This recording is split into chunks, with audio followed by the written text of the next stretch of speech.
आज इस वीडियो में डिस्कशन कर रहे हैं डिस्प्यूट रेजोल्यूशन स्कीम के बारे में। ये स्कीम ऑलरेडी 2022 में नोटिफाई कर दी गई थी, बट इसके अंदर जो डिस्प्यूट रेजोल्यूशन कमेटी थी वो आज तक फॉर्म नहीं हुई थी, उसे कॉन्स्टिट्यूट अप कर दिया गया है। डिस्प्यूट चाहे छोटा हो या बड़ा, इस रेजोल्यूशन स्कीम के आने से पहले आपके पास दो ऑप्शंस हैं उसको सॉर्ट आउट कराने के लिए। सीआईटी अपील के पास चले जाएं या फिर डीआरपी में चले जाएं। डीआरपी में कोई लिमिटेड ही केसेस में आप जा सकते हैं। अब यहाँ पर जाने की बजाय अगर आप डिस्प्यूट रेजोल्यूशन स्कीम में जाएंगे, इसका बेनिफिट क्या मिलेगा आपको? आप सभी को पता होगा सीआईटी अपील के पास या डीआरपीज के पास ये पावर नहीं है कि वो पेनल्टी या प्रोसिक्यूशन को वेव कर सके, जबकि डिस्प्यूट रेजोल्यूशन कमेटी के पास ये पावर है। तो इसीलिए आप इस डीआरएस स्कीम को पूरी तरह समझिए अगर आपके कोई भी केसेस पेंडिंग है। पर इसकी कुछ स्पेसिफाइड कंडीशंस हैं जिनको आपको समझना जरूरी है, क्योंकि सभी पर्सन इस स्कीम का बेनिफिट नहीं ले सकते, कुछ ही पर्सन के लिए ये स्कीम अवेलेबल कराई गई है। तो इस वीडियो में ई डीआरएस स्कीम जो सितंबर 2024 में अनाउंस करी गई है उसके बारे में डिटेल में डिस्कशन कर रहे हैं। ये आपके लिए बहुत ज़्यादा हेल्पफुल हो सकती है। आप देख रहे हैं सीए गुरुजी, मैं हूँ सीए पूजा। स्क्रीन पे आप जो कोर्सेज देख पा रहे हैं ये सभी अवेलेबल है। हमारी ये वेबसाइट है cagurujiclasses.com। इसे विजिट करेंगे तो आपको ये टैब मिलेंगे।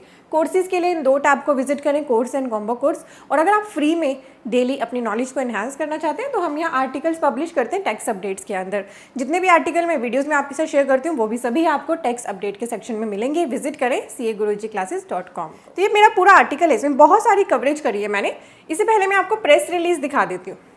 ये है हमारी प्रेस रिलीज जिसने अनाउंस कर दी है डिस्प्यूट रेजोल्यूशन स्कीम ई डीआरएस। ये अनाउंस तो 2022 में हो गई थी, पर इसके लिए जो डीआरसी बननी थी, कमिटी जो बननी थी, वो अब कंस्टिट्यूट हुई है जुडिक्शनल प्रिंसिपल सीसीआईटी रीजन्स में across the country.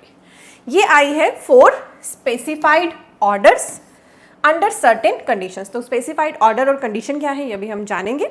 And E DRS application must be filled, कब तक भरनी है, टाइम लिमिट है इसकी, within 1 month from the date of receipt of specified order।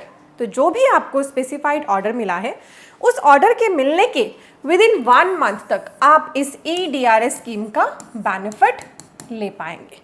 ठीक है, इसके अलावा भी इसी प्रेस रिलीज के अंदर 30 सितंबर की डेट दो केसेस के लिए बताई गई है कि 30 सितंबर तक उस पर एक्शन ले ले। इसीलिए इस वीडियो को ज़्यादा से ज़्यादा आप शेयर कर दें ताकि जो भी पर्सन इस स्कीम में आकर बेनिफिट ले पाएंगे उनके लिए डेट है 30 सितंबर, तो वो इसको मिस ना करें। इसलिए इसे ज़्यादा से ज़्यादा शेयर कर दें। नीचे ही शेयर का टैब है, आप इजीली से व्हाट्सअप, टेलीग्राम और ट्विटर पर शेयर कर सकते हैं। तो ये जो 30 सितंबर की मैं डेट बता रही हूँ वो है इफ़ अपील इज़ पेंडिंग। अगर अपील पेंडिंग है, आपने अपील कर दी है, वो पेंडिंग है, ई डीआरएस एप्लीकेशन आप फाइल कर सकते हो ऑन और बिफोर 30 सितंबर 2024। ये बहुत ही ब्रीफ में अब हम डिटेल में इसको समझते हैं। तो हमारी जो ई डीआरएस स्कीम है ये 2022 में आई थी।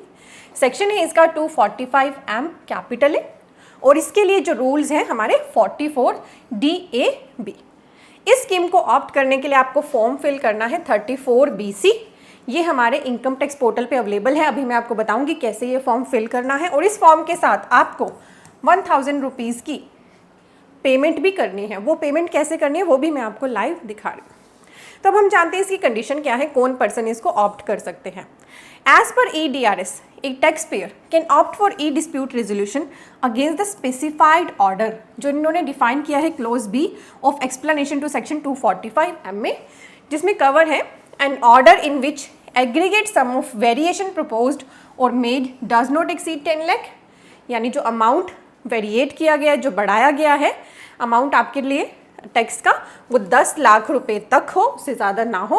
और उस जिस साल का ये ऑर्डर है उस साल में आपने जो रिटर्न में इनकम दिखाई है वो टोटल इनकम आपकी अप टू 50 लाख तक होनी चाहिए। और further such order should not be based on search.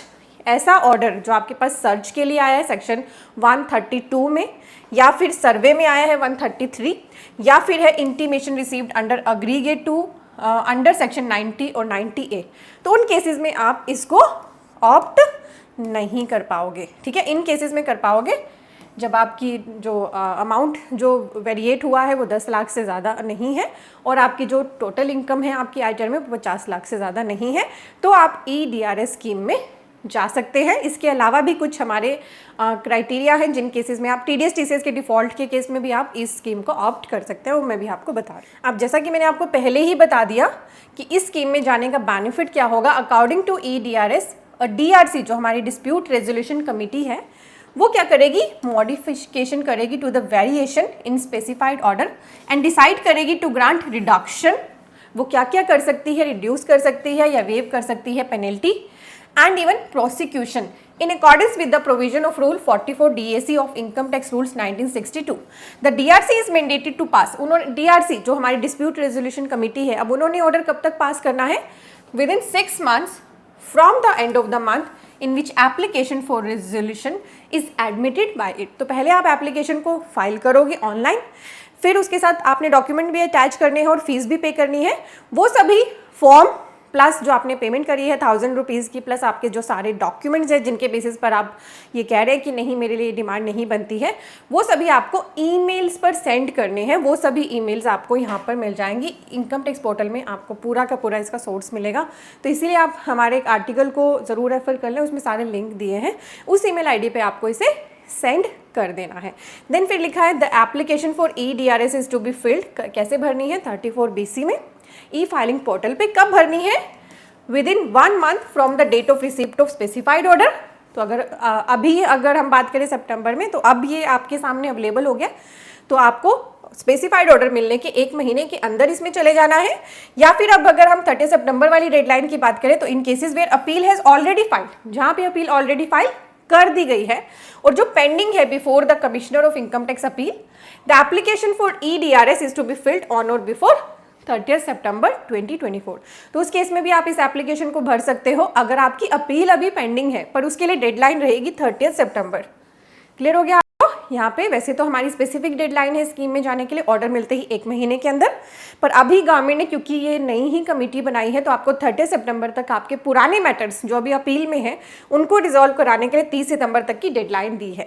In case the specified order has been passed on or before 31 August, और अगर आपके लिए ऑर्डर आ चुका है ऑन और बिफोर 31 अगस्त 2024 और जो टाइम है आपका अपील फाइलिंग का against such order before CIT appeal वो लैप्स नहीं हुआ है, तो भी आप डिस्प्यूट रेजोल्यूशन स्कीम में फाइल कर सकते हो एप्लीकेशन 30 सितंबर 2024 तक। ठीक है, अब ये भरनी कैसे है अभी मैं आपको बताऊंगी। इसी कुछ और इंपॉर्टेंट बातें बता रही हूँ, काफ़ी सारी चीज़ें इसके अंदर कवर नहीं है, तो आप हमारे आर्टिकल पर आइए, इसमें मैंने कुछ इंपॉर्टेंट बातें कवर करी हैं। आप कौन सी असेसमेंट ऑर्डर्स के अगेंस्ट EDRS में ऑप्ट कर सकते हो, जैसे आपको इंटीमेशन मिला है under section 143(1) where the assessee object to the adjustment, वहाँ पर जो एडजस्टमेंट की गई है वो असेसी को लग रहा है कि वो मेरे लिए करेक्ट नहीं है। An order made under section 154 rectification order आपके लिए दिया गया है, having the effect of enhancing the assessment or reducing the loss, या कोई और असेसमेंट ऑर्डर मिला है आपको, ठीक है, या फिर relating to TDS and TCS के आपके मैटर हैं। कोई इंटीमेशन आया है आपको TDS का 200(a)(1) में, where the deductor object to the adjustments made in the said order. Intimation मिला है 206(c)(b)(1) में TCS के लिए, वो भी आपको लग रहा है कि ऑब्जेक्टेबल है, या ऑर्डर मेड हुआ है 201 में TDS के लिए, या order under section 206(c)(6) defaults के लिए। तो इन केसेस में भी आप DRS स्कीम को ऑप्ट कर सकते हो। अब बहुत इंपॉर्टेंट है, जो आप DRS में जाओगे तो उसमें appeal in case filed against the order has to be withdrawn. आपने अगर अपील फाइल की है तो DRS स्कीम में जाने से के लिए आपको उस अपील को विड्रॉ करना होगा, इसके लिए विड्रॉ का फॉर्म भरना पड़ेगा। और DRC का डिस्प्यूट रेजोल्यूशन कमेटी का जो ऑर्डर है उसके अगेंस्ट आप कहीं भी फिर अपील फाइल नहीं कर सकते, hence it is a final conclusive order. तो सोच समझ के जाना है इसमें कि इनका जो फिर डिसीजन रहेगा वो फाइनल रहेगा, उसके लिए आप कहीं भी अपील नहीं कर सकते। However in case an application of EDRS has been rejected, पर अगर आपकी एप्लीकेशन रिजेक्ट हो जाए तो the time in DRS shall be excluded from the time limit for filing of appeal. तो आपको लगा कि मैं DRS में चला जाता हूँ पर आपकी एप्लीकेशन ही वहाँ पे रिजेक्ट हो गई, तो फिर आपको ये माना जाएगा जैसे कि आपने एप्लीकेशन फाइल ही नहीं करी और आपका जो अपील फाइलिंग का टाइम है उसके लिए इस टाइम को एक्सक्लूड कर दिया जाएगा। आप फर्दर फिर CIT अपील के पास जा सकते हैं।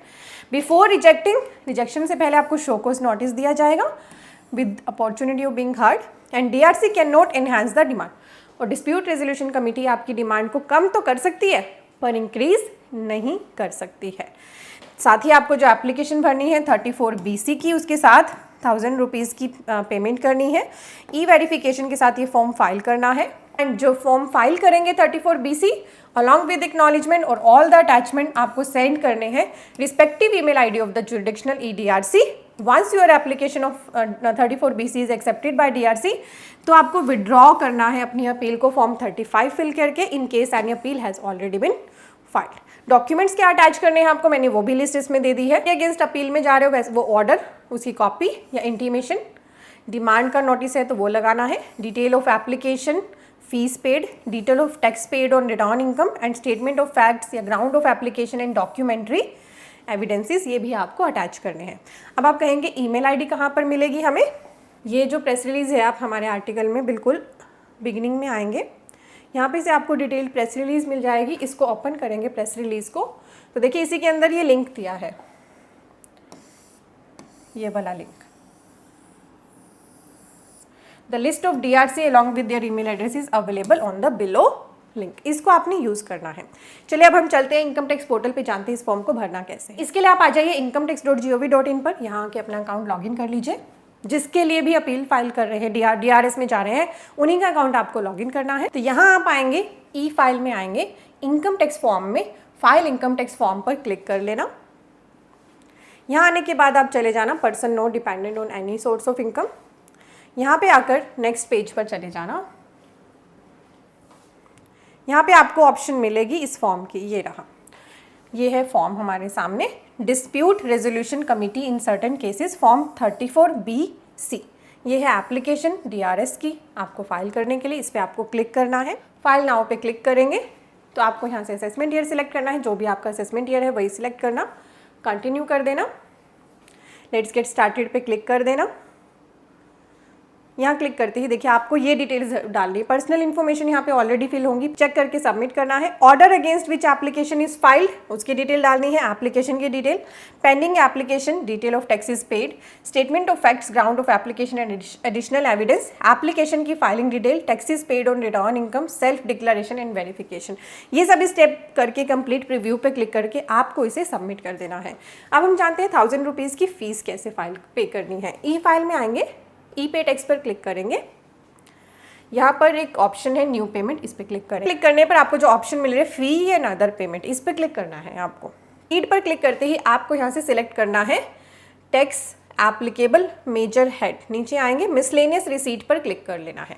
यहाँ से असेसमेंट ईयर सिलेक्ट कर लेना है, लेटेस्ट असेसमेंट ईयर सिलेक्ट करेंगे, टाइप ऑफ पेमेंट में अदर मिसलेनियस रिसीट, और देखिए यहाँ पर आपको सब टाइप ऑफ पेमेंट में आ गया है application fees under section 245M में फॉर्म नंबर 34BC, इस पर क्लिक करना है और बस कंटिन्यू करके 1000 रुपीज़ की पेमेंट कर देनी है, जैसे आप किसी भी टैक्स की पेमेंट करते हैं। आप इस EDRS स्कीम का बेनिफिट लीजिए। इसी वीडियो के नीचे सब्सक्राइब का बटन है, इस पर क्लिक कर लें, आपके लिए बिल्कुल फ्री है और वीडियो बहुत ज़्यादा इंपॉर्टेंट है। बहुत सारे पर्सन्स अपने डिस्प्यूट्स को रिजॉल्व करना चाहते हैं, क्योंकि इनकम टैक्स के डिस्प्यूट चाहे छोटे हो या बड़े, उन पर पेनल्टीज़ वगैरह बहुत ज़्यादा होती है, सेक्शन 271C, CA, ठीक है, बहुत सारी पेनल्टीज़ एंड प्रोसिक्यूशंस एप्लीकेबल हो सकती हैं। तो किसी भी डिस्प्यूट को रिजॉल्व करना बहुत ज़्यादा इंपॉर्टेंट होता है। आप इस वीडियो को खुद तो देख ही रहे हैं, और भी पर्सन्स के साथ शेयर ज़रूर करें, नीचे ही शेयर का टैब है, शेयर कर दें WhatsApp, Telegram, Twitter and Facebook पर। गुरुजी क्लासेस.com पे, यहाँ पे हमारे कोर्सेज के लिए जाइए, कोर्सेज सेक्शन में यहाँ आपको कोर्स दिख रहे हैं, trademark registration, income tax, ITR and TDS, GST course, automation of balance sheet, TDS and TCS का course, accounting with Tally Prime, company registration, and then आपको लगेगा कि कुछ कोर्सेज के नाम यहाँ रिपीट हो रहे हैं। एक्चुअली जो थंबनेल येलो कलर में है वो लिमिटेड वैलिडिटी के कोर्सेज हैं, और जो ब्लैक कलर की ये थंबनेल है ये लाइफ टाइम वैलिडिटी के कोर्सेज हैं। कोर्सेज में कोई डिफरेंस नहीं, सिर्फ वैलिडिटी में डिफरेंस है। जिस भी कोर्स में आप इंटरेस्टेड हैं उस पर क्लिक करें, जैसे आपको ये कोर्स बाय करना है। यहाँ आने के बाद सबसे पहला काम करें कि यहाँ पे अबाउट द कोर्स दिया है, शो मोर करें और इस कोर्स के बारे में आराम से पढ़ें, 10-15 मिनट आराम से यहाँ स्पेंड करें, और जब आपको लगे कि ये कोर्स आपकी नीड को सेटिस्फाई कर रहा है तो बस ऐड टू कार्ट कर दें। ऐड टू कार्ट करते ही आपसे कुछ बेसिक इन्फो आपकी पूछी जाएंगी और आपका यहीं से यूज़र नेम एंड पासवर्ड भी क्रिएट हो जाएगा, जिसके बाद आप यहाँ पे लॉगिन करके ही कोर्स को देख पाएंगे। तो बहुत ही ईजी है हमारे कोर्सेज में इनरोल करना, और यहाँ पे कॉम्बो कोर्सेज का भी सेक्शन है। तो अगर आपको लगे कि मुझे तो GST भी सीखना है, इनकम टैक्स भी सीखना है, ITR भी सीखना है, तो आपके लिए हमारे कॉम्बो कोर्सेज अवेलेबल है। तो CA-Guruji-Classes.com पे आए और हमारे कोर्सेज का बेनिफिट लें। किसी भी तरह की क्वेरी के लिए कॉन्टैक्ट का टैब है, आप टीम के साथ कॉन्टैक्ट कर सकते हैं। Thank you so much for watching.